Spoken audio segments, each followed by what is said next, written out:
exciting for me. You're getting a bonus. So this is going to be exciting. And as soon as they click in, I will hit this button that makes them come into the stratosphere of this show and this, however this split screening works, uh, which is amazing. Thank you very much for everyone joining in from all over the world. This is very late for some of you, so I appreciate this. And for the rest of you, it's just right on time. So that's good.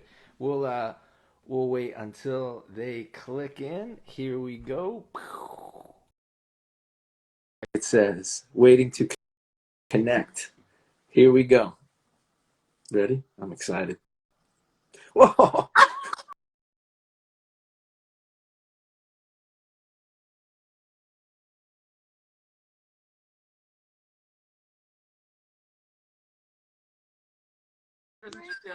Yeah, Yeah, this is great.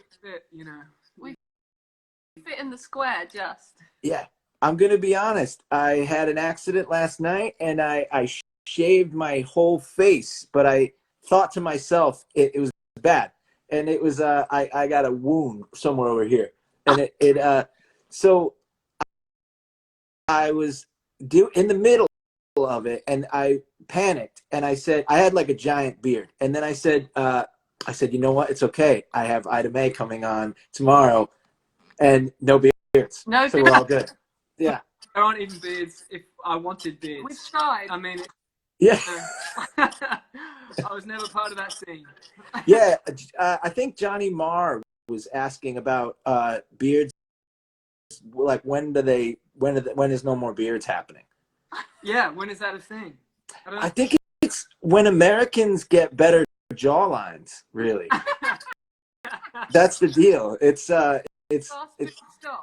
yeah, it's something in our DNA. It's just not going right for us, so we have to cover it up with beer. Maybe we've started it. It's from now.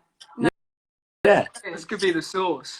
This could be the thing. Well, I was thinking about, I'm in quarantine. I figured I'm not going out anywhere. So possibly now is the time to do my Derek and the Dominoes haircut, where it's like kind of like feathered. Like, yeah, you know what I'm talking about? Like where Yeah. like there's this like photo. It's this great photo where he's doing the concert for Bangladesh, I think. And he's got this like beautiful fringe going where it's like feathered and blown out a little, but it's like kind of down here.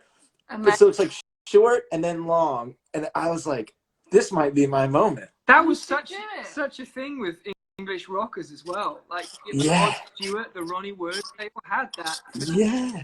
And for some reason that haircut has died now. I don't know what a little fringe or Chris. I think yeah. Cool. Like the of Leon, really short. Yeah, and we'll just bring it back, I think. That's the deal. I'm going for the Big Marriott here, but even I'm getting too long now, so. Yeah. Nah, it's good, it's good. So you are currently working on a record, I hear. We are, yeah. So how is this working? It's very interesting. It's definitely slower than usual. It's not what we expected. So, we did our first record with Ethan Johns in a big studio, Real World Studios down and long story short, we decided to keep this as independent as we humanly could. So we've been touring for the last year and a half. So we live in Nashville, even though we're clearly and we've been touring for the last year and a half, saving for recording equipment, and we plan to self-produce this record here in Nashville. Wow. We've got these really cool locations planned. A big kind of rock star band here in Nashville had agreed to let us in this space they had. And anyway, that all went out the window. And now we're in the kitchen. We're literally just everyone else has out the house, and we're just left in this empty house in Nashville.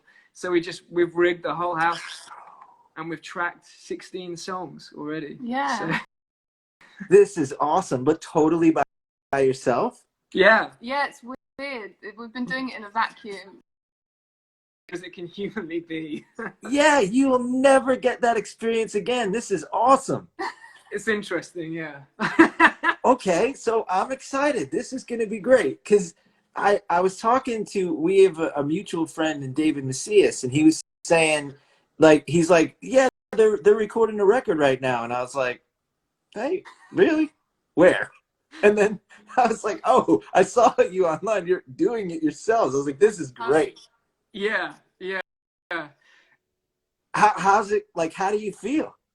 Well, it's something we kind of half planned on it for a while, and through our kind of career in music and our various different iterations and ups and downs, been able to work with a lot of amazing producers, and we feel really thankful to have done that. From kind of pop guys to rock guys to completely alternative Americana guys, and we've just across 8 years collated our Chris ideas and approaches. I've been making notes.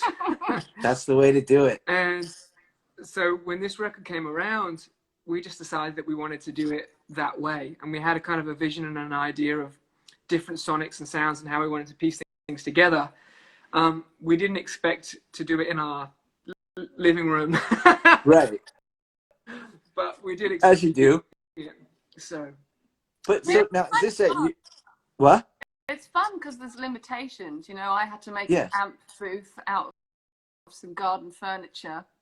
Yeah. So you just have to go with what you can do, and that's created some interesting things that I don't think we would have got in a nice studio. Yeah. I mean, I think that's sometimes where the best thing comes is like out of necessity. Yeah. When you're just stuck. Absolutely. We just accepted the limitations. That's the way. So this is what it's going to be. Yeah. We also had, we were encouraged by Ethan, who produced the last record, to do this. And he's also agreed, he's going to be playing on the record. We're going to email it over to him next week, and he's going to play drums on the record. There you go. And our bass player is going to play on it in his flat in London, and then it's going to come back. So it's going to be. It's going to travel around the world for a bit. This quarantine. This is great. This is going to be like the first record recorded in quarantine. You're going to go down in history. What are you worried about? This is awesome. This is going to be great business. Okay, I love this. So okay, this is good. What we'll do is we'll go back and forth. I'll play a song to start out because I have to, because that's the way that the thing works. As much as I would rather just listen to other people play. So what I'll do is I'll do that, and I'll pick your brain, and any good ideas you have, I will definitely steal them. So I will tell you that right off the bat. Yeah. So okay. So this is a song that this is a new song for me that people were asking me to play. They're asking me how come I didn't play it, and I didn't have a reason. So today I'm going to play it, and then that's it. It's called Hard Feelings. So here we go. I'll play it. Feel free to not look at me. You can go get tea or whatever you do. It's fine. You don't have to. You can look. You can not look. Don't feel uncomfortable because it's totally fine. And I have this thing where I just stare at everybody and smile. It's totally not weird. So I have pants on. It's all good. All right. This song's called Hard Feelings. I don't remember too much about the evil things we've done. I can only tell you what I saw. It was rain and soot and lovers and blood. We learned how to feel in the cold. We never talked too much, but she held me in the dark. And time used to stop in her hands. I could feel her go hesitant when it rained in Manhattan. We took shelter in a spare room at the Grand. And she calls me baby, like an old romantic. It's hard when you hurt, let somebody again. There's a slow song playing from a baby blue Mercedes. When I get to heaven, there will be no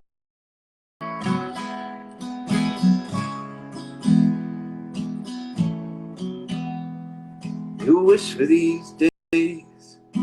Often heard it said, never found that to be true. How easy it would have been if I'd have never seen you again. Any other story in the book.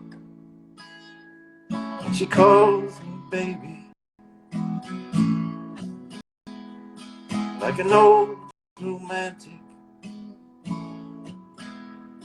But it's hard when you hurt that somebody in. There's a slow song playing from a baby blue Mercedes, sing when I get to heaven. There will be no more hard feelings.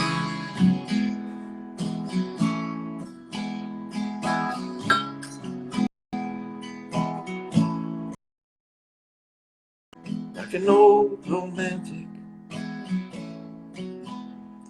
But it's hard when you hurt, let somebody wreck you again.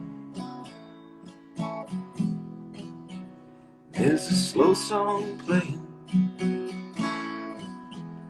baby blue Mercedes, saying when I get to heaven, there will be no more hard feeling.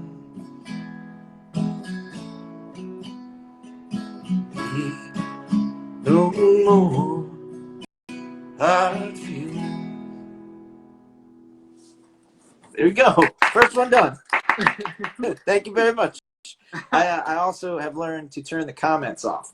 So I've done that so that when people watch this back, they don't hear over your face. All right. So it's good. And plus, they say crazy. Most people say really nice stuff, but some people say crazy stuff that has nothing to do with it, and it's totally distracting. Like when you're playing, you'll find out. Well, actually, you won't, because I'm going to save you that peril. Well, thanks. You're welcome. So songs now. So how does this work for you? Like, how do you usually get an idea and then go, like, when do you go ding, song time? Like, do you just sit down, or is it time? Well, that's a beautiful song. Yeah, firstly, we Oh, thank you. think to that record a lot. Thank you. Oh, nice. Thank you. I mean, it's hard, isn't it? I think the most thing about songwriting for me is that each artist or songwriter has entirely individual compass that dictates when it's good and when it's bad, and that I find absolutely fascinating.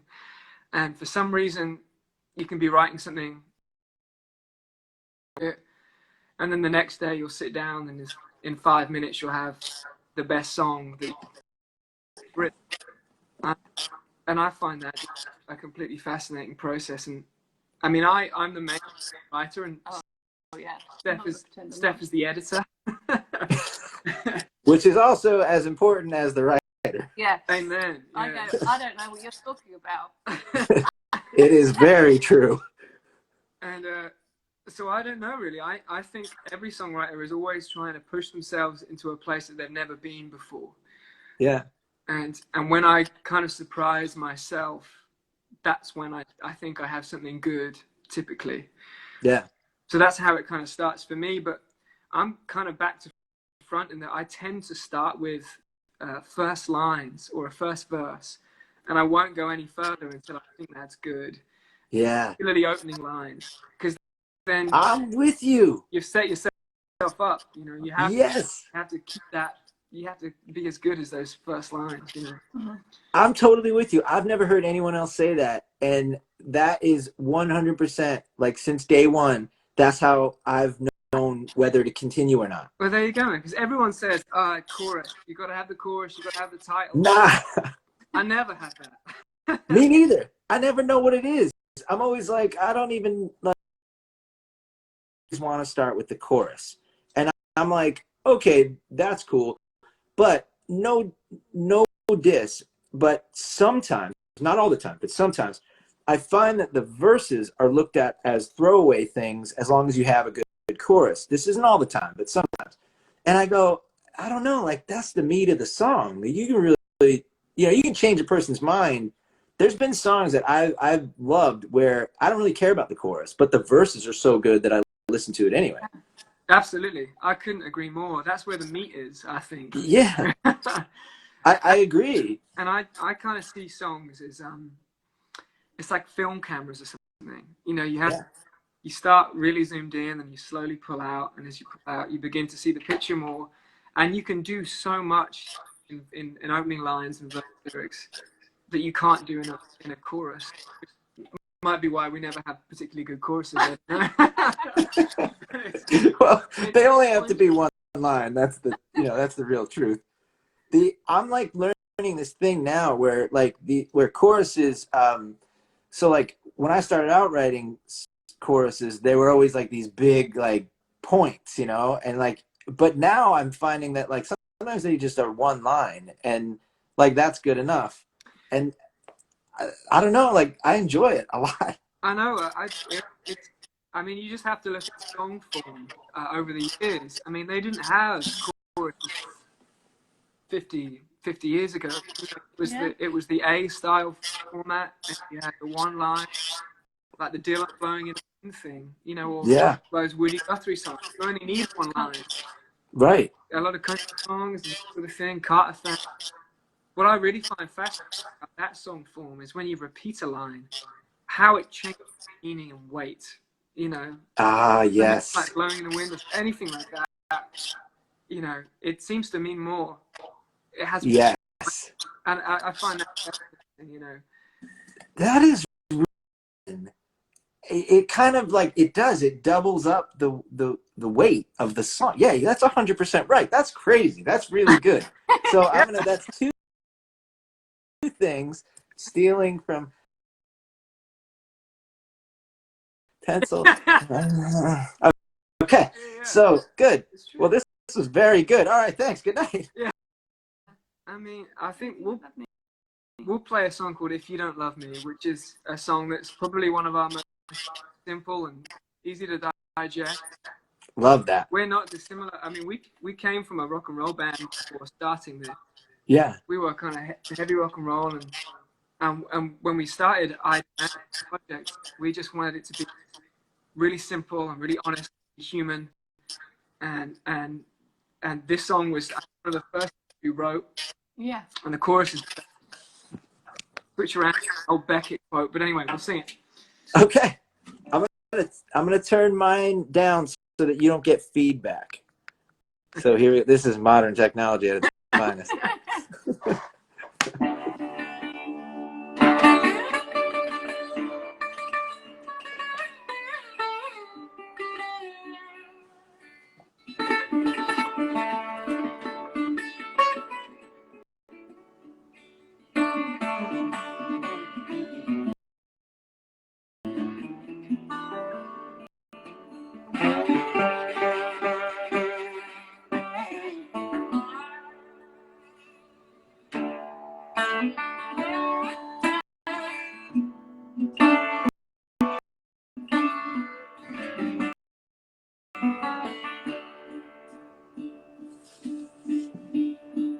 When your boiler's broken, I will be the difference. When your day is dragging, I will scream like Friday night. When your parties run dry, I'll be water into wine. Yes, I will. If you don't love me, I want to be loved. I can't love you, there'll be no one else. When the traffic stands still, I will be a tungsten time. When your feet won't carry, I will roll you're falling, I will meet you in the air. Yes, I will. If you don't love me, I want to be loved. I can't love you, there'll be no one else. If you don't love me, I want to be loved. I can't love you, I don't want love.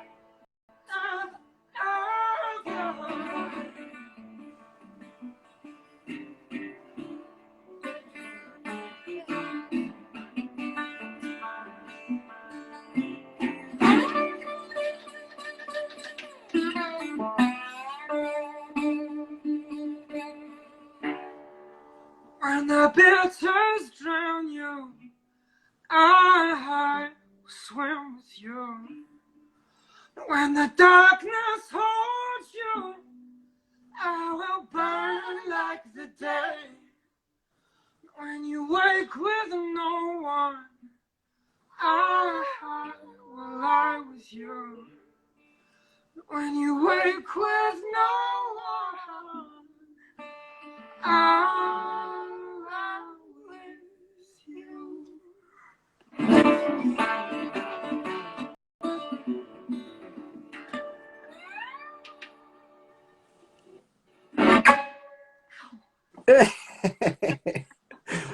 You know, I'll tell you, like, so one thing that I noticed, that was the first song that I ever heard that you guys play. So the first thing that I noticed immediately off the bat was, like, I'm obsessed with guitar and things and all things guitar, and like I still take lessons all the time.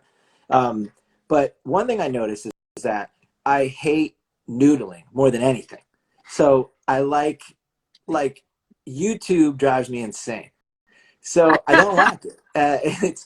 But I like things like I like Dark Was the Night from Blind Willie Johnson, like where there's not even any words, you know, but it's a beautiful melody. And so instantly, the first thing I recognized is I said, wow, I was like, you know, the melody in that song, I'm like, that's just not somebody noodling over that. I was like, that sounds like really tasty. That's like singers stuff going on over there with the guitar playing. And then like when I heard the voices come in, I was just like, oh, this is great. I'm really, it's great, and more of it should be done, because I mean you're playing with killer people. Like you've opened up for Joe Bonamassa, right? We were on we did his cruise. on his festival recently. Yeah. Which is crazy. You know, like that's really cool. But much like, you know, when you, like, we were talking about Eric Clapton before, like Derek and the Dominoes, I think that record is one of the best examples of not noodling, like playing really, you know, like, I don't know why I'm like going off on this tangent. Like one time I heard, my favorite thing is I love Derek Trucks. I love him a lot. And I heard him play the end bit of the song Midnight in Harlem. And I remember watching it like while I was writing this record, and I just stopped for a second because I got mad. Like I wasn't able to finish anything that day. So I was sitting there, and sometimes like I'll watch things without any words to sort of get inspired. And I remember watching it, and I just started like crying as he's playing, and I didn't even know why. But I was like, that was the first time that ever happened to me. And I was just so struck by the notes that he was choosing, because I felt like he was singing me like a hymn. And that is a very similar thing that I feel like in the very beginning. As soon as I heard that song, when you guys played that song, I was like, that's not like typical. You know, that's not just like, hey, I know the pentatonic minor scale. Cool, check it out. It's like, it's really, really cool. And I think with the voices, everything, it's wonderful. So Well, thank it's you. good. I mean, I could go off on a tangent about that, about this subject, probably for 2 or 3 days, if you let me. I'll give you my cell phone number. We'll call. We'll get on FaceTime. We'll do this. It's good. But I think that you know, this is like an honest choice to make. Like, and how? So when you're writing songs, because you seem to have, your songs are concise. They're not. There's not a lot of like rambling in them. Like they're actual songs where you know, whether you like guitar playing or don't like guitar playing, or you can get into them. And I think that that's cool. How am I going to, you know, is there too much noodling in this or whatever? No, man. I mean, it's funny that I've kind of, I think because of Instagram, been picked up as a bit of a guitar player, because I'm like yourself. I just love guitar music. Yeah. And it's not that I love noodling or guitar shredding. I get a kick in the history of guitar. You know, Yeah. how it basically, from the Telecaster to the archtop guitar, birthed rock and roll and Western music as we know it today. And I love the key players and all of that. And I really love early Americana country, and I really, really love early blues. And my big thing is you mentioned Blind Willie Johnson. I became obsessed kind of via, I guess, Clapton and Peter Green and Zeppelin and those guys, hearing about the blues, got sidetracked into early country blues. And I went back to people like Robert Johnson and Reverend Gary Davis. Yeah. And I was hearing a ferocity and intensity and raw guitar playing and songwriting from these like one player gunslingers that I couldn't hear anywhere else on planet Earth at that moment in time in popular music. And I just became hooked. And it wasn't, I think guitar, I could really talk about guitar music a lot. And I have good friends who are astonishing guitar players, and they feel similarly about guitar music. It sucks, man. It's not great. And it's pretty bad. Crux is a perfect example. He plays like a gospel singer. He has a stunning touch and feel. And for me, you know, guitar playing is just a vehicle to write songs. And I think when I hit about, 18 or something, I was obsessed with trying to be Hendrix for a while. Then I was obsessed with ragtime guitar, and I was obsessed with, slide guitar and alternative tunings and finger picking. And then, someone told me, it's all about songs. And that really changed everything for me, because I don't really care. I love guitar music and playing interesting notes, but the song is king in everything. Yeah. And it's kind of the thing I fell out of love with, playing in a rock band and stuff sometimes, because it was, you can hide behind that wall of sound and you can just write riffs, and that there can be no substance to it, and you can get lazy fast. And so when it comes to, playing guitar, in what we do, me and Steph, I've only got one album out as Ida Mae, and we go out, two of us, and an acoustic guitar. And, we've been lucky enough to play, some real big shows in stadiums with bands like Greta Van Fleet. And then we've played songwriting like, Josh Ritter, and Nikki Lane and Marcus King. And we've had to hold our own as a two-piece. So the guitar now has the third voice in the band. Yeah. So it's cool, though. Like, that's one thing that happened, that there's a lot of guitar, because there ain't much else to fall back on. Right. But it's cool, because I think that, when you do that and you stand there with just the two of you, I think that it immediately focuses the listener. I mean, all you guys whose comments I've turned off, you can probably agree with me. But that when you hear everything come together and there's just like two voices and maybe just one chord being held out, it does something to the human, I don't know, the whatever in there. And it makes you sort of focus. And I find that sometimes that kind of music, like when there's drums and everything like that, it's harder to focus. But when it's not, sometimes when I hear music like that, and the only other time I feel that way is when I hear, like, I was raised, my mom was a folk singer in the 60s. So she like gave me the whole history about that. But then she she was in the church a lot. So she would sing hymns all the time. So when I would hear those hymns, it's like almost like that songwriting thing where you just go, and there's nothing else but the singer and maybe like a couple chords. Yeah. And that, when you hear those voices kind of come together, and your voices are, it's really strange how they work together so well. And then you happen to try not to think about it. Yeah, like, it's really cool though. Like, that's the thing. I think that's like it's one of those, there's these few people who do this really well, and like, I think like Susan Tedeschi and Derek Trucks do it really well. You guys do it well. Tom Waits and Kathleen Brennan do it well. And like, it's a cool thing. So I'm curious to see, like, have you ever felt like, do you ever go out and just be like, I wish, we had a 20-piece orchestra, or are you like feeling like, nah, this is cool? It's interesting because last tour we went out and I took the keys, which was nice because for a full headline set, we could have a little change up here and there because like an hour and a half, 2 hours, just the two of us gets quite intense. And there's been a few moments where we've played with like house bands and we've both been like, oh, that was so much easier. Yeah. Because Yeah, it it's is. intense, especially the big shows. It's amazing because you have so much flexibility and we can adapt the set and we can adapt everything.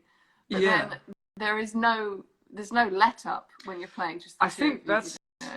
I mean, there's so much to talk about in terms of how we've been on the road really in the past over the past year. But me and Steph, moved out here a year and a half ago, just the two of us, and we've traveled. We think about 70 small shows to eventually our own small headline run to our little fan base. Just before Christmas. And it is really intense, it just being the two of you, because you have to, give 100% night for it to really mean something to people. And that's the only thing you've got in your bag of tricks is to emote and be about as honest and empathetic and as human as you can humanly be. So, we'll go out to the merch stand, meet people and say hi and hang out. And we know a lot of our fans, and that's really draining as a two-piece because there's no one else. Oh, right. You know what I mean? There's no one else. Yeah, there's no one else to take like any of the tension off of you. And just to go back, that's interesting. So I grew up in church choirs. I grew up singing. Oh, okay. Single parent mom back in the UK, singing in church choirs and stuff. Yeah, like same. That was my thing. Yeah. My mom didn't listen to anything except choral music. Still doesn't. Like, that's just her thing. Yeah. And whereas my dad was into rock and roll, and Steph as well. My mum's Irish and wild, so she used to sing us all the Irish ragtime, piano, folk songs and hymns as well. Grew up in church with her as well. So a large part of what we did for what we do is if it doesn't stand up with an acoustic guitar, then it's not good. You got to play it just with an acoustic guitar. And so we think about that more than we think about, having a band. I mean, on the record, we have players, and the first record that we have is pretty much all live. Yeah. 3 takes, and we jammed it out with the players. And this record as well, we'll have some playing because it is fun to build things up on record. But as you know, when you make an album, simplicity is everything. So you add, you take away. And it's shit gets really exciting, Agreed. But later on, we'd love to have a band there for like some songs and like move it around and stuff. But also bands are expensive. So. Yeah, I hear that. But I think that it's one of those things that it's like, eventually everybody you got to bite the bullet and do it. But it works. I think that it works so well too. Either way, it's convenient though, really convenient to be able to just say like, all right, yeah, we could just pack up tomorrow and go and play shows. It's right, and like I say, playing the kind of music we play, we can open up for southern rock bands to acoustic singer-songwriters, and we have. Yeah. And as a two-piece, you can just gear up to you can just change, and if I want to solo or drop something out or go to a whisper, like me and Steph know what we're doing. Or if the crowd's a bit drunk and rowdy, you go, shit, get the blues songs out quick. Right. Banger or something. Whereas you can't do that in a band sometimes unless they're really amazing musicians that you're communicating, that are expensive. Right. Yeah. Or that you are just very good friends with and happen to be nice to. Yeah, for you. So that's good. Sometimes they'll do you a solid, which is good. But you have, he's always like, the most common thing that you find when you talk about any kind of like writing or anything like that with songs is, what do you do when you get stuck? So what do you do when you sit down and you two are looking at each other just going, yeah, not today? Like, how do you squeeze them out. Yeah, because you have to. Because that's the thing. Everybody says like, oh, you have to like be inspired, blah blah blah blah blah. Well, you know what? You better get inspired really quick when the gas bill comes. I'm just saying, So, yeah, screw that, man. Like, this is a job. yeah, you got to do it. Your grand piano with your expensive glass of wine is, you know, the ocean view and the wind's coming through the window, just waiting for that moment of inspiration. It's not how it works, man. This is a job. Not at all. And you have to sweat for it. I mean, yeah. This last record that we've just been recording, you know, we've been on the road constantly. This is the longest we've been at home in about 2 years, 5 weeks. We've never been here for 5 weeks because we've always been just shucking and jiving and playing shows because we are, you know, independent artists. No, you know, record deal as such, just our own label and doing it ourselves. So you have to do everything yourself. So this record, man, I was writing back of the Kia, you know, the Kia car, or until I had about 30 kind of lyrics, poems, bulks of text, because I knew I wouldn't have the time to sit and wait for the lightning bolt of inspiration. And we found that works best over the last, the Ida Mae records, is once Chris has the bulk of lyrics, the music and the arrangements, I think because we've been playing in bands since we were 18 and doing this and played on other records and stuff, you sort of, you know how songs need to go and structures, and you sort of, the melodies and stuff come a little more naturally, and you're such a perfectionist lyrics that's the bit that always takes the longest. So we find if that's sort of there already in a state you're really happy with it, then the musical side of it comes a little quickly. And I think my biggest tip for people writing or getting stuck is I always have like a boneyard of lyrics. So anything inspired by some book or a film or whatever, I'll write down whatever it is. So I just have this stack of ideas. And all the time, I think you'll remember stuff. Like you'll be on the road and you'll see something really weird and you'll be like, oh, I'll remember that. But you never do, because within the next hour you're on to the next thing. So Chris will write it down, like we saw a strange woman at the bus stop doing this or something, you know. That's why I don't write the lyrics. I understand that. But that's the thing, like to, you know, keep a running sort of tally. Like what I've noticed, like as I've gotten older, is it's not, you can't just sit down and run on, like when you're young you have this like rocket fuel that just like makes you write all the time. And then like as you get older you sort of go like, well, okay, I don't know where the good ideas are going to come from.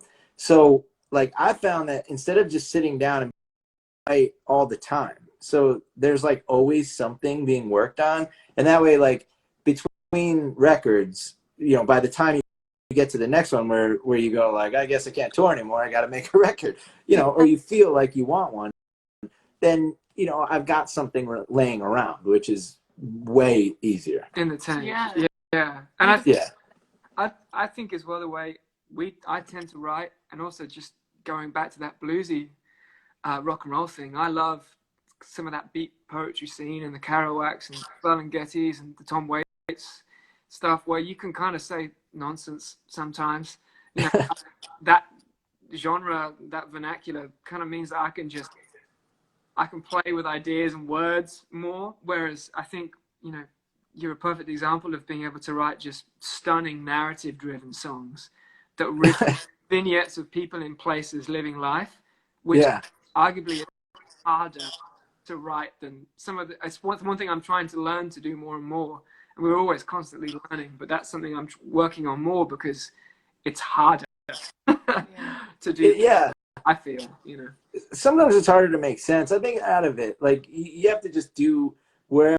Everybody has a lane that they sort of work the best in, and then you know that expands as you go on and as you write more. But like one thing for sure is that, you know, putting together sometimes just nonsense really can help sometimes in the beginning, where you just kind of throw together some sort of like, you know, a little wrench here and you know, like pliers over there, and then something comes out that you say, oh well, wait, hang on a minute, I kind of like that. So then you can sort of start digging in the, you know, in the dirt, so to say, to find like what is this that I'm even thinking about. But I think one of the things I will say is that everyone should listen to that Blind Willie Johnson song, Dark Was the Night, because there are no words. And except, like, I don't, maybe there's like one word in it, but like, check that out, because sometimes I put so much weight on the word and not enough on just the like emotion and closing your eyes and just emoting something. And that really does something for, I don't know, connection. It does, man. You can. It's like the simplest form. Like I was saying, simplicity. You know, if you can get it down. I mean, the best songs have, you know, the least words in. You know, times. You know, it's a real thing, and that's what. Again, this is something I could speak for 2 or 3 days on. But going back to people like Blind Willie Johnson or Blind Willie McTell or Blind Blake or whoever, you know, those old players, as they lived in musical worlds of their own. They had their own vocabulary that they were writing from, and they played only in their own style. I just adore, you know, and that's something you don't get so much with modern music because it's so homogenous. Right. And especially guitar playing is another example. You listen to someone like Lightning Hopkins, and he only plays like Lightning Hopkins, and he can only play like Lightning Hopkins. And I love it. And that's something I'm striving for, and we're striving for constantly, is just to sound like us, you know? Yeah, to not sort of, I don't know, like somewhere along the line, there was this like requirement for all musicians to sort of be equally good at everything. Like, I'll tell you, the one comment I hate more than anything else that people say about bands in reviews, that there's one single thing that I utterly despise, is when they say, yeah, it's kind of like, you know, another record of like, you know, what they do. And you're like, yeah, that's exactly it. It's a record of what I do, because that's what I do. Like the thing that I do, that's what I do, and my job. I don't really do anything else. So I always get confused where like somewhere along the line, people needed to be. That might come from pop music, because like maybe in the 80s that started to be like a thing where like there was this diverse thing of covering all ground at all times, you know? And I don't know if that's like, I have a theory.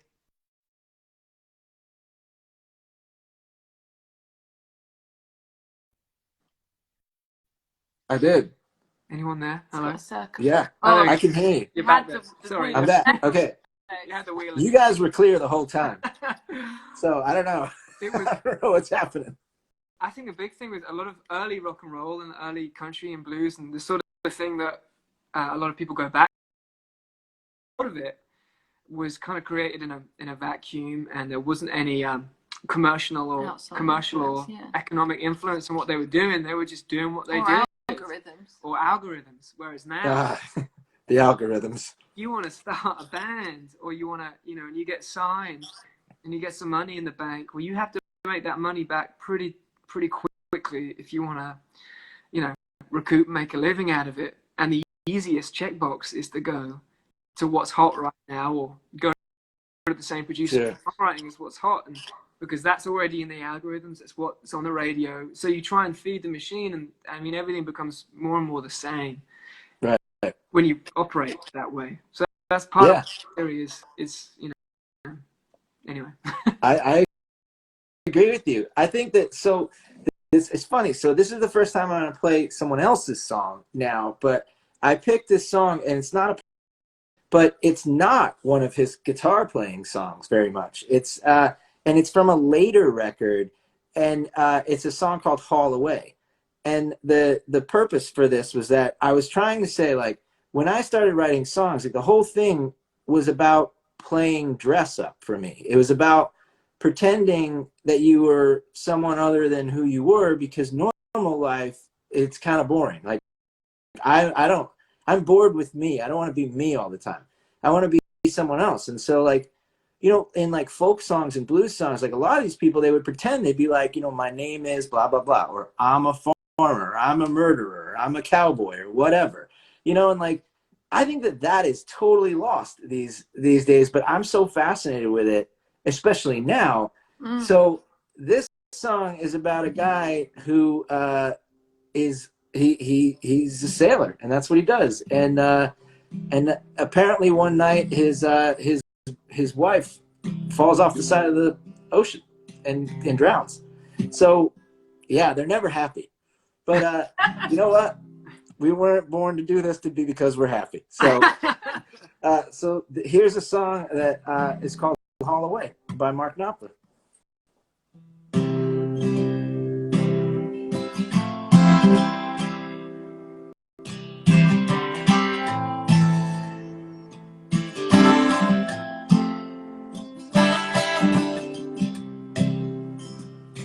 It was a windless night when you left that ship. Never were steady, bold one. You gave my hand, but you did slip. I'm a living man, you're a cold one. All the way, all the way from home. My love's as fair as a girl can be. A wedding ring in the deep dark sea. A living man, you're a cold one. All the way from home.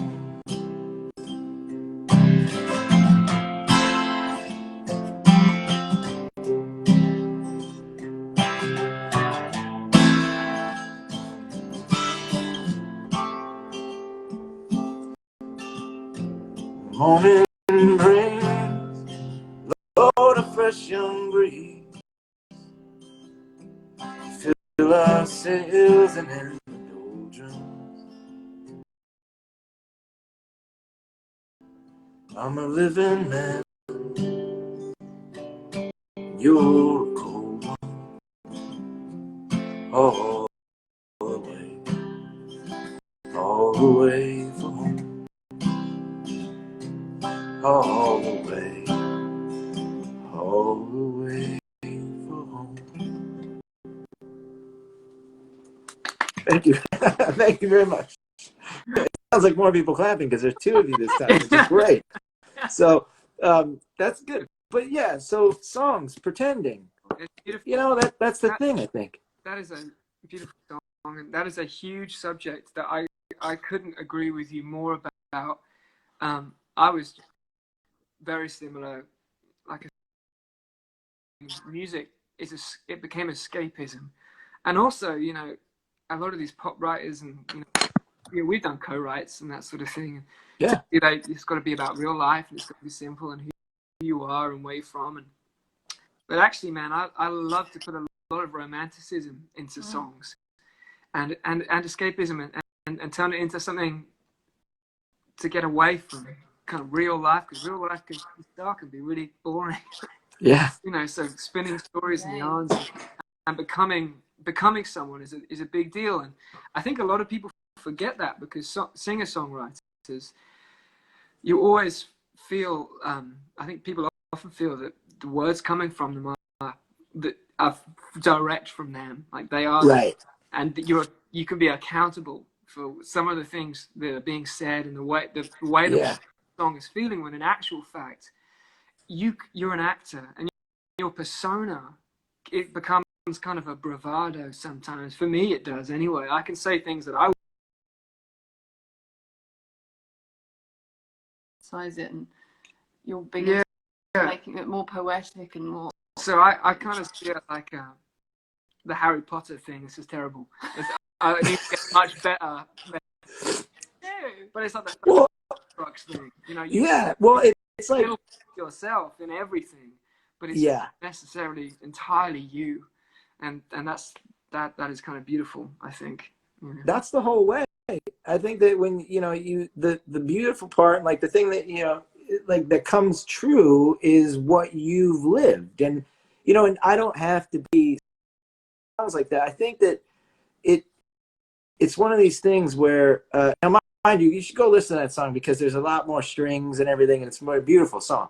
But the thing about, I think, pretending can give you a freedom that you wouldn't normally have, and you could sort of say, you could say things from another's perspective, and it leads to both empathy and also allowing things to come out that maybe you don't want to say, which is fair. Yeah. There's some stuff that I just don't want you to know what I'm talking about. Yeah. Yeah, and you want to shroud it in mystery and make it beautiful. And also, by 100%. kind of a lot of metaphor and stuff like that, you can you end up making it more universal because people can reach people, bend the song to their own life. That's my 100%. thing. It's when you finish a show and someone will be like, "Oh, that song means this to me because of this and this," and we're like, "Well, that's not what we wrote it about, but that's amazing that it Right. those words and now it means that to you." That's so special that people can draw their own meaning and feeling out of it. That's the beauty of it all, like letting people kind of come into your song and then they find their own meaning. Yeah. I think that's great. Yeah. Well, do you have something else you want to play? Yeah. Deal. What do you want to play? I love this. And then, hey, maybe with this, we might even beat the cutoff before they cut us off. This is great. We've been very lonely for weeks now. It's so. lovely. Great. We'll sing. Do you want to do Reaching? Or we'll do another soppy ballad because it feels It's nice. We like those. This is a song that we wrote. So we met in a city called Bath in England. And I know it. Yeah. And it was we weren't posh enough to stay, but we stayed there for a while. And we wrote a song. I had a terrible bedsit living above the worst nightclub in the city. Yeah. And everything's underground, so people would be vomiting and fighting and just outside my bedroom window. And so I wanted to write a good love song to come out of this place. So this is about kind of two people set in that club.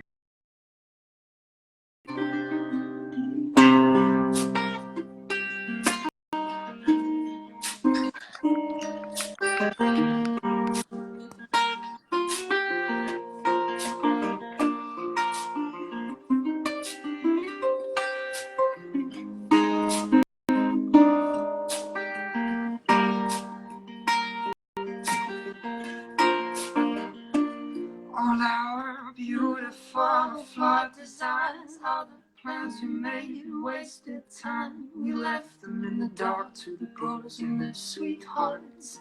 Yeah, we drank out our peace of mind. We got drunk on Atlantic time, and I threw my heart into the traffic down East Park. Your love is still a long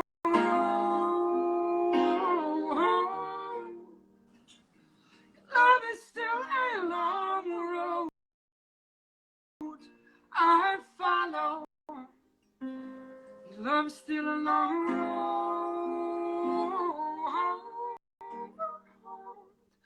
Love is still a long road I follow. I run back, my blood is running like a racetrack. So leave your lovers and lies to the midnight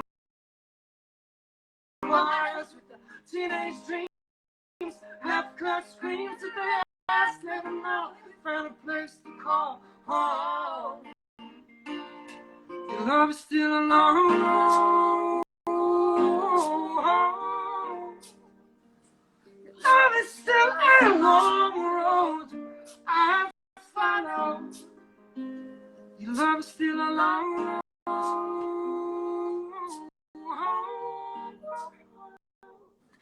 Love is still a long road I'll follow.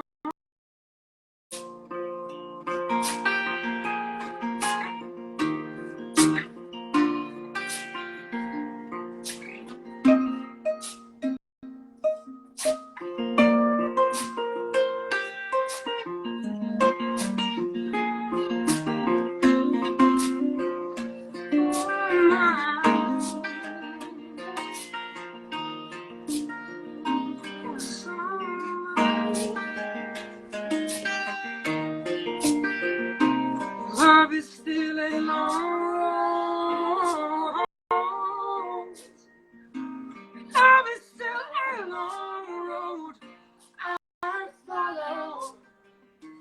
Love is still a long road.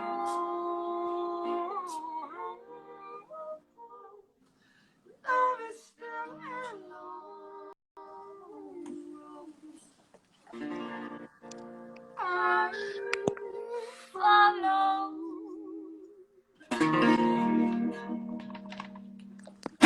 Yeah, well, that's a great thing to come out of there. See, that sounds great. I love that. Thank you, man. It's very, very cool. Well, I am pleased to have had you today. This has been great for me. Well, thank you for having us, Did you freeze? man. Thank you so much. Yeah, We of really course. appreciate it. And shining light on new music, man. Thank you. I'm glad that that we got to know each other, because it was cool. Like, I'm glad I got the chance. I saw you at the Americana Awards in the UK, and that was the first time I got to say hi, and that was cool. So I'm thrilled now. Now we've brought it back over across the pond. This is international, meant to be. It's amazing. It's amazing. Bye. If you wanna hang out, my wife is English, so she knows lots of stuff that you know. No way. Yeah, she's super mean though. Like, she hits me, and yeah. So it's really weird. I don't want to talk about it, but anyway, quarantine's been hard. So Yeah. Where's yeah, she? no, she's totally cool. Personal question, but I just wonder whereabouts she's from in England. She's from Tottenham, actually, believe it or not. So yeah, so it's a Spurs household. All right. There you go. Okay. I got married in. I don't know what to do. So, but yeah, I'm so curious about the record. Good luck with everything, and keep me up, please do. I'll pass on my info in our little box that's off the line, and do stay in touch though. I mean it. Like, we'll hang out if you guys want to have tea or something, or I drink coffee, but whatever. We could, if you guys are by yourselves and you just want to see other faces, like, we're here. And you guys are cool. So I don't say this to anyone else, because everyone else wasn't as cool as you. I'm just kidding. But I mean it. So I like you guys, and thank you for coming